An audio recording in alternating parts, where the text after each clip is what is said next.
Hello friend, welcome to alpha global institute. आज GST day 2 की lecture है guys. GST day 1 में हमने प्रीवियस लेक्चर्स में सीखा था what is the tax, tax क्या होता है, टाइप्स ऑफ टैक्सेस सीखा कि दो प्रकार के टैक्स होते हैं। First one is direct tax and second one is the indirect tax. And fundamental of GST सीखा कि जीएसटी कब से अप्लीकेबल हुआ, जीएसटी फुल फॉर्म क्या होता है, जीएसटी के क्या बेनिफिट्स हैं। तो हमने जीएसटी का फंडामेंटल सीखा और साथ ही साथ एडवांटेजेस ऑफ जीएसटी सीखा। आज के लेक्चर्स में अगर हम देखें तो आज के लेक्चर्स में हम लोग क्या सीखने वाले हैं। First one is the what are the components of GST. GST कितने के कंपोनेंट्स क्या है, सी जीएसटी, एस जीएसटी, ये सारी चीज़ें सीखेंगे। एंड हाउ है GST help in the price reductions. GST कैसे प्राइस को रिड्यूस कर दिया, जो गुड्स की कॉस्टिंग है उसको कैसे रिड्यूस कर दिया, वो भी हम लोग यहाँ पे सीखेंगे। जिसको थोड़ा बहुत हमने प्रीवियस लेक्चर में आपको बताया था, कास्केडिंग इफेक्ट का यूज़। कास्केडिंग इफेक्ट की वजह से रिमूव हो गया है जीएसटी के केस में, जिसकी वजह से गुड्स की कॉस्टिंग कम हो गई है। बट आज यहाँ हम एग्जाम्पल्स के थ्रू इसको सीखेंगे। And what are the new compliances under GST. GST आने से क्या क्या न्यू कंप्लायंसेस आए हुए हैं, तो चलिए वन बाय वन स्टार्ट करते गए। तो सबसे पहले what are the components of GST. GST के क्या क्या कंपोनेंट्स हैं। तो there are four type of taxes applicable under the GST. First one is the CGST, correct. First one is the CGST, CGST, and second one is the SGST, second one is the SGST, third one is the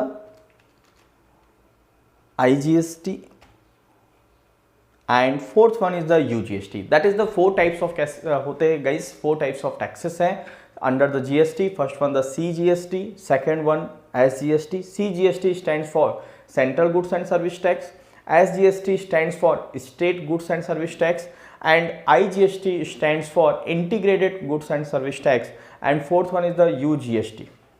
ठीक है, UGST stands for Union Territory Goods and Service Tax, correct. तो आइए CGST के बारे में सीखते हैं पहले। CGST stands for Central Goods and Service Tax. It is a tax collected by the central government on an intra-state sale. Intra-state sale means guys, intra-state sales means अगर मैं इंट्रा स्टेट सीजीएसटी की बात करूं तो CGST जो applicable होता है वो इंट्रा स्टेट पे अप्लीकेबल होता है। एंड दो टाइप्स के ट्रांजैक्शन होते हैं intra state. Intra state means within state, within state, correct. तो अगर आप विद इन स्टेट मतलब एक स्टेट में ही आप जैसे छत्तीसगढ़ के हैं और छत्तीसगढ़ में ही गुड्स सेल करते हैं तो that is called intra state transactions. वहाँ पे दो टैक्सेस लगते हैं, सीजीएसटी एंड एसजीएसटी। तो मैं यहाँ पे एसजीएसटी भी लिख देता हूँ। एसजीएसटी भी जो अप्लीकेबल होगा, एसजीएसटी भी किस पे लगेगा, जब आप इंट्रा स्टेट सेल करेंगे। इंट्रा स्टेट,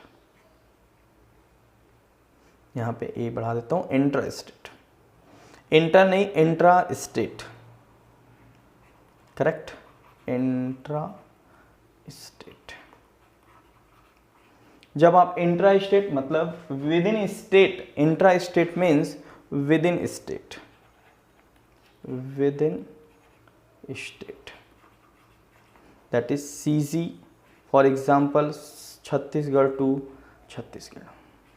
अगर आप कोई भी ट्रांजेक्शन्स कर रहे हैं सीजी का, छत्तीसगढ़ में छत्तीसगढ़ का गुड सेल कर रहे हैं, तो उस केसेस में आपको दो टैक्सेस देने पड़ेंगे, CGST and SGST, correct guys, CGST and SGST.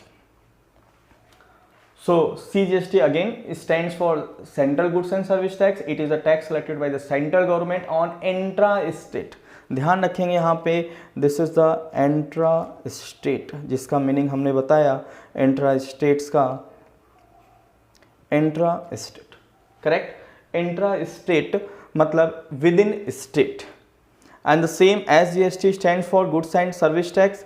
It is tax collected by the government on a intra state. Sir S GST भी कब लगता है, सेम इंट्रा स्टेट। जब विद इन स्टेट आप सेल करते हैं तो सीजीएसटी और एसजीएसटी दो टाइप्स के टैक्सेस लगते हैं। अब हम लोग आईजीएसटी की बात करते हैं। आईजीएसटी कब देना पड़ता है। IGST stands for Integrated goods and service tax, it is a tax collected by the central government for an inter-state, यहाँ पे फोकस करेंगे इंटर-स्टेट। दो टाइप्स का, जैसा हमने बताया, दो टाइप्स के टैक्स होते हैं इंटर स्टेट। एक होता है intra state, intra state means एक विद इन स्टेट, और इंटर स्टेट मीन्स एक स्टेट से दूसरे state. For example Chhattisgarh to Maharashtra, या Maharashtra to Bihar, Bihar to UP. तो ये सब क्या है, इंटर स्टेट ट्रांजेक्शन्स है, और वहाँ पे लगने वाले टैक्स क्या लगते हैं, वहाँ पे IGST लगते हैं। For example Maharashtra to Tamil Nadu. Clear है गाइस? तो CGST की अगर बात करें तो CGST और SGST विद इन स्टेट जब आप ट्रांजेक्शन करते हैं तो CGST और साथ ही साथ SGST भी लगेगा, और जब आप एक स्टेट से दूसरे स्टेट में सेल करते हैं तो वहां पे IGST लगता है। UGST की बात करें तो UGST stands for union territory goods and union territories goods and service tax. Correct guys? In case of union territory such as Chandigarh, instead of state government, the GST is collected by the central administration and is referred to as a UGST. Correct? अगर आप union territories में cell कर रहे हैं guys, जैसे आपका union territories क्या है, आपका दिल्ली है, छत्तीसगढ़ है, दमन दीव, दादर एंड नागर हवेली, तो ये सब क्या है, यहाँ अगर आप ट्रांजेक्शन्स करते हैं तो वहाँ पे SGST की जगह पे, मतलब अगर आप चंडीगढ़ में अगर सेल कर रहे हैं, दिल्ली के गुड्स दिल्ली में सेल हो रहा है, तो वहाँ पे CGST और S की जगह पे UGST आपको यूज़ करना है। S की जगह पे, क्योंकि वो स्टेट नहीं है, वो यूनियन टेरिटरी है, तो स्टेट की जगह पे यूनियन टेरिटरी UGST आपको यूज़ करना है। या अगर आप चंडीगढ़ में कर रहे हैं, दिल्ली में कर रहे हैं, विद इन दिल्ली सेल कर रहे हैं, तो वहाँ पे SGST की जगह पे आपको UGST यूज़ करना है। बाकी सारी चीज़ें सेम रहेंगी। आप अगर यूनियन टेरिटरीज के अंदर सेल कर रहे हैं गाइस, तो वहाँ पे आपको CGST प्लस UGST लगेगा, मतलब जो C प्लस SGST लगता था वहाँ पे CGST प्लस UGST लगेगा। In most cases the tax structure under the new regime will be as follows। देखिए क्या बोल रहा है ये, state sale within a state, new regime की बात करें मतलब अंडर GST क्या लगेगा, CGST एंड SGST। मैं इसको जूम कर देता हूं गाइस।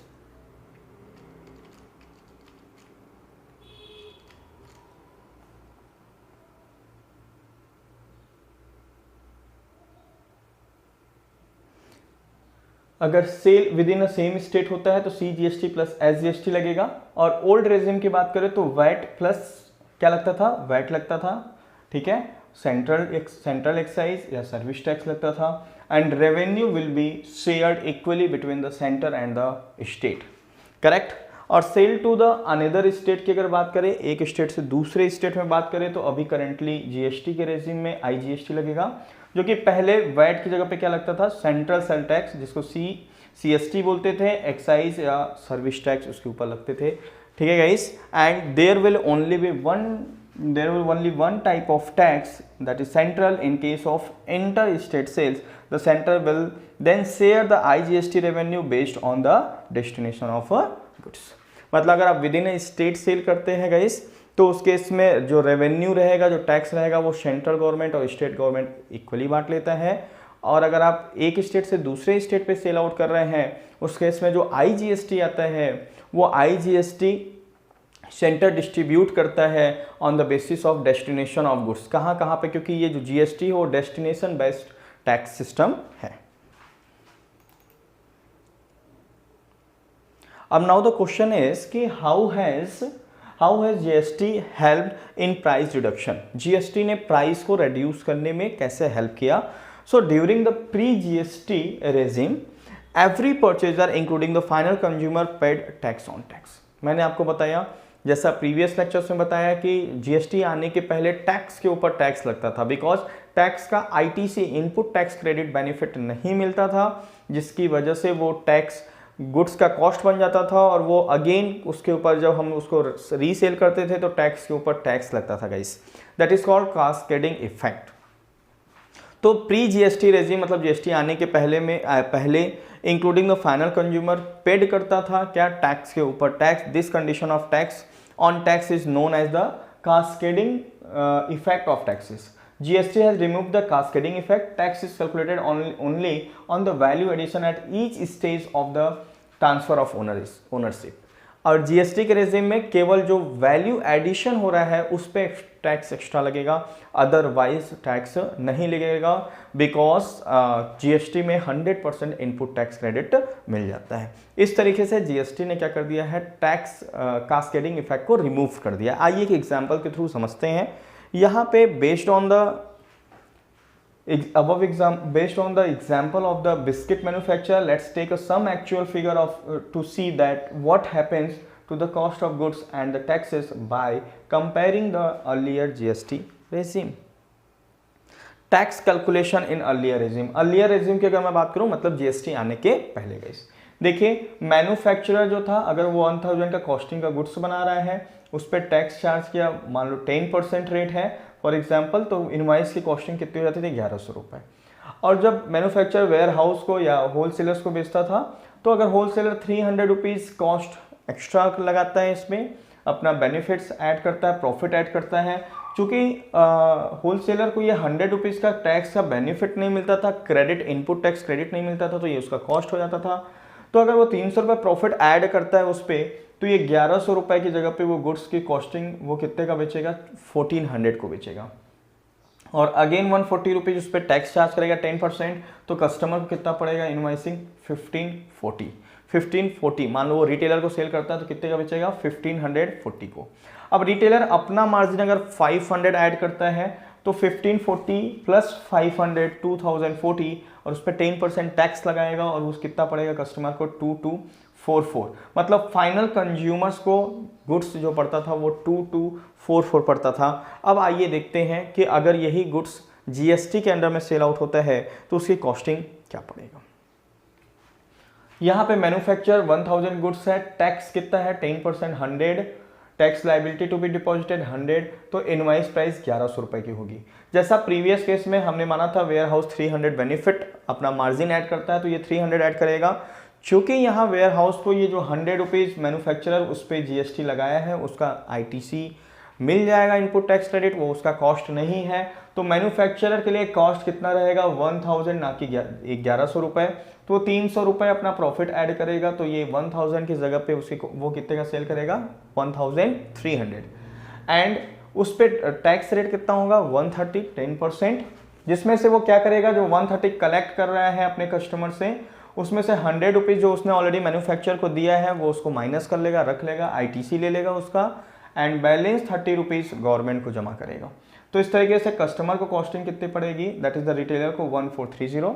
मान लीजिए रिटेलर क्या करता है 500 रुपीज़ अपना मार्जिन रखता है, तो चूंकि रिटेलर को भी जीएसटी का आईटीसी मिल जाएगा जो 130 इसके ऊपर लगा हुआ है, तो उसकी कॉस्टिंग 1300 रहेगा, प्लस 500 रुपीज़ ऐड किया उसने तो 1800, 10% टैक्स 180 एंड 50 उसको डिपॉजिट करना पड़ेगा गवर्नमेंट को, बिकॉज 180 वो कलेक्ट किया है और 130 ऑलरेडी वो पे कर चुका है, तो बैलेंस 50 गवर्नमेंट को जमा करना पड़ेगा, तो इसकी कॉस्टिंग पड़ेगी 18 एंड 180 1980। मतलब फाइनल कंज्यूमर्स को यहाँ पे केवल 180, मतलब अगर हम प्रीवियस में देखेगा इस तो 2244 फाइनल कंज्यूमर को कॉस्टिंग जो पड़ता था, अब जीएसटी केस में 1980 पे ही पड़ रहा है। तो इस तरीके से आप देख पा रहे हो कि जीएसटी आने से गुड्स की प्राइसेस बढ़ी नहीं है बल्कि कम हुई हैं। And now what next topic is what are the new compliances under GST? GST आने से क्या क्या नए compliances हमारे सेल टैक्स में आ चुके हैं। Apart from the online filing filing of the GST return, the GST regime has introduced several new systems along with it. First one is the e-way bill. क्या है e-way bill? GST introduced a centralized system of e-way bill by the introduction of e-way bill. The system was launched on 1st April 2018. इसको कब launch किया गया? 1st अप्रैल 2018 को launch किया गया for inter state movement of goods, inter state movement of goods, and on 15th April 2018 for intra state movement of goods in a staggered manner. मतलब पहले इन्होंने इंटर स्टेट एक स्टेट से दूसरे स्टेट में अगर गुड्स जा रहा था तो ई-वे बिल इन्होंने लॉन्च किया कि ई-वे बिल आपको करना ज़रूरी है। ई-वे बिल क्या है, आपको ई-वे बिल के पोर्टल पे जाके ई-वे बिल जनरेट करना पड़ता है गाइस। करेक्ट। मतलब गवर्नमेंट्स के, यू कैन से कि गवर्नमेंट का एक रजिस्टर है जहाँ पे आपको बताना पड़ेगा, इन्फॉर्म करना पड़ेगा या आपको रजिस्टर करना पड़ेगा कि हम ये गुड्स सामने वाले पार्टीज को सेल आउट करते हैं। इसका बेनिफिट्स क्या है गाइस ई वे बिल आने का, कि अब कोई भी सप्लायर ये नहीं कह सकता, जैसे कि अगर रास्ते में गुड्स उसका नहीं पकड़ाता है तो पहले क्या करते थे लोग, उस बिल को जो रहता था उस बिल को वो कच्चे में, जिसको बोलते हैं ना कच्चे में गुड्स हमने सेल कर दिया, मतलब उस बिल को फाड़ दिया करते थे, उसको मतलब सेल नहीं दिखाते थे रजिस्टर में, जिससे गवर्नमेंट्स को रेवेन्यूज का इशू होता था। ई वे बिल आने से ये प्रॉब्लम रिमूव हो गया, क्योंकि एक बार रजिस्टर पे आपने ई वे बिल चढ़ा दिया है तो नॉर्मली आप उसको कैंसिल नहीं कर सकते, अगर कैंसिल करते हैं तो उसका सपोर्टिंग रीजंस बताना पड़ता है। इस वजह से आप किसी भी तरीके से गुड्स को कच्चे में सेल नहीं कर सकते हैं, गवर्नमेंट के रेवेन्यूज को अब लॉस नहीं होगा, इस वजह से ई वे बिल लॉन्च किया गया। फिर बाद में इंटर स्टेट 15 अप्रैल 2018 को इंट्रा स्टेट भी कर दिया उन्होंने, कि इंट्रा स्टेट भी अगर आप ट्रांजेक्शंस करेंगे तो with in a prescribed distance से ज़्यादा अगर आप करते हैं तो आपको ई वे बिल जनरेट करना पड़ेगा। Under the e-way bill system, manufacturer, traders and transporter can generate the e-way bill for the goods transport from the place of its origin to its destination on a common portal with as tax authorities are also benefited as this system has reduced the time at check post and helps reduce tax evasion। मतलब tax की चोरी कम हो गई, और ये check post पे time officers लोग को लगते थे चेक करने के लिए, वो सिस्टम्स क्या हो चुका है, अब वो टाइम रिड्यूस हो चुका है, उतनी प्रॉब्लम्स नहीं होता है, इतने चेक करने की ज़रूरत नहीं है। तो इस तरीके से जीएसटी आने से एक नया कंप्लायंसेस आया ई वे बिल का। आपको ई वे बिल जनरेट करना पड़ता है। मैं ई वे बिल पे एक लेक्चर लूँगा, किस तरीके से ई वे बिल किस तरीके से ई वे बिल हम लोग को प्रोड्यूस करना है, अगर हम सप्लाई कर रहे हैं गुड्स को तो ई वे बिल कैसे जनरेट करना है, वो चीज़ें हम लोग आगे के लेक्चर्स में सीखेंगे। और एक कंप्लायंसेस और आया ई इनवाइसिंग का। The E invoicing system was made applicable from 1st October 2020 for businesses with an annual aggregate turnover of more than 500 crore in any preceding financial year. Further, from 1st January 2021, this system was extended to those with an annual aggregate turnover of more than 100 crores. पहले 500 करोड़ पे किया उन्होंने, अभी क्या कर दिया उन्होंने, अगर आप 100 करोड़ से ज़्यादा आपका टर्नओवर है तो आपको क्या करना पड़ेगा, ई इनवाइसिंग, जीएसटीएन पोर्टल पे जाके ई इनवाइसिंग जनरेट करना पड़ेगा। और अभी एक और उनका नोटिफिकेशन आया है जीएसटी डिपार्टमेंट का कि फ्रॉम द 1 अप्रैल 2021 अब ये जो 100 करोड़ की जो लिमिट थी उसको उन्होंने 50 करोड़ कर दिया। मतलब अगर 50 करोड़ से ज़्यादा आपका टर्नओवर है प्रीसीडिंग फाइनेंशियल ईयर में तो उस केस में आपको ई इनवाइसिंग जनरेट करना पड़ेगा। These businesses must obtain a unique invoice reference numbers for every business to business invoice by uploading the GSTN's invoice registration portal. The portal verifies the correctness and genuineness of the invoice. Thereafter, it authorizes using the digital signatures along with the QR code. Correct guys, तो इस तरीके से हमने आज ये चीज़ें cover किया। First one हमने टॉपिक कवर किया, what are the components of GST. GST क्या कंपोनेंट्स है, जो हमने बताया C GST, S GST, I GST and U GST. हमने बताया कि अगर विद इन स्टेट आप ट्रांजेक्शन करते हैं तो C GST and S GST लगेगा गाइस। एक स्टेट से दूसरे स्टेट अगर आप ट्रांजेक्शन कर रहे हैं तो वहाँ पे आई जीएसटी लगेगा। अगर आप यूनियन टेरिटरीज में गुड्स को सेल कर रहे हैं, जैसे हमारे देश में बहुत से यूनियन टेरिटरीज हैं, केंद्र शासित राज्य हैं, जैसे आपका दिल्ली हो गया, चंडीगढ़ हो गया, दमन दीव, नगर हवेली, तो ये सब में अगर आप सेल आउट करते हैं तो क्या होगा, आपका वहाँ पे एस जीएसटी की जगह पे यू जीएसटी आएगा। फिर हाउ है GST help in the price reduction, हमने सीखा कि जीएसटी ने किस तरीके से प्राइस रिडक्शन किया। तो हमने आपको एक एग्जांपल्स दिखाया जिसमें आपने देखा कि प्राइसेस जो 2000 समथिंग जो गुड्स की कॉस्टिंग आ रही थी एंड 2200 समथिंग आ रहा था, उसको जीएसटी आने से उसकी कॉस्टिंग क्या हो गई, 1900 समथिंग हो गया। मतलब जीएसटी के आने से 100% आईटीसी इनपुट टैक्स क्रेडिट हमको मिलता है, और इनपुट टैक्स क्रेडिट मिलने की वजह से टैक्स हमारा कॉस्ट नहीं होता है। गाइस, पहली बात तो आप ये इनपुट टैक्स क्रेडिट समझ लें। इनपुट टैक्स क्रेडिट मतलब अगर आपको इनपुट टैक्स क्रेडिट मिलता है तो आपने अपने सप्लायर को जितना भी टैक्स दिया है, पे किया है, उतना टैक्स आप क्या कर सकते हो, अपने कस्टमर से कलेक्ट करके उसको रख सकते हो और बैलेंस अमाउंट ही गवर्नमेंट को देना है। मतलब जितनी वैल्यू एडिशन हुई है उतना पार्ट ही आपको गवर्नमेंट को देना है। It is just like a value added tax. VAT जो था हमारे यहाँ, वैट आने से जो सेल टैक्स सिस्टम में जो सुधार आया था, वही पार्ट अब ओवरऑल इनडायरेक्ट टैक्स में जीएसटी बोल के आ गया है। अब हर टैक्सेस का आपको 100% इनपुट टैक्स क्रेडिट मिलेगा, जिससे कास्केडिंग इफेक्ट ऑफ क्या हो गया, वो रिमूव हो गया और गुड्स की प्राइस कम हो गई। And last one is the new compliances under GST. जैसे हमने देखा ई वे बिल, एक नया ई वे बिल सिस्टम आया जिससे जो टैक्स इवेशन था वो सिस्टम खत्म हो गया। टैक्स की जो चोरी थी, सेल टैक्स की चोरी थी, वो ऑलमोस्ट खत्म हो चुका है। और साथ ही साथ ई इनवाइसिंग जो पहले 500 करोड़ था, फिर उसका गवर्नमेंट ने उसके टर्नओवर्स लिमिट को और कम करके 100 करोड़ रुपीस कर दिया गाइस। और अभी 1 अप्रैल 2021 से एक नया अभी नोटिफिकेशन आया है, जिससे 1 अप्रैल 2021 से अब ये 100 करोड़ को और रिड्यूस करके 50 करोड़ रुपीस कर दिया है। अगर किसी भी एसएससी का 50 करोड़ से ज़्यादा टर्नओवर है प्रीसीडिंग फाइनेंशियल ईयर में, तो उस केस में उनको क्या करना पड़ेगा, ई इनवाइसिंग जनरेट करना पड़ेगा। आई होप गाइस आपको ये वीडियोस पसंद आया होगा। So guys thank you so much for watching this videos.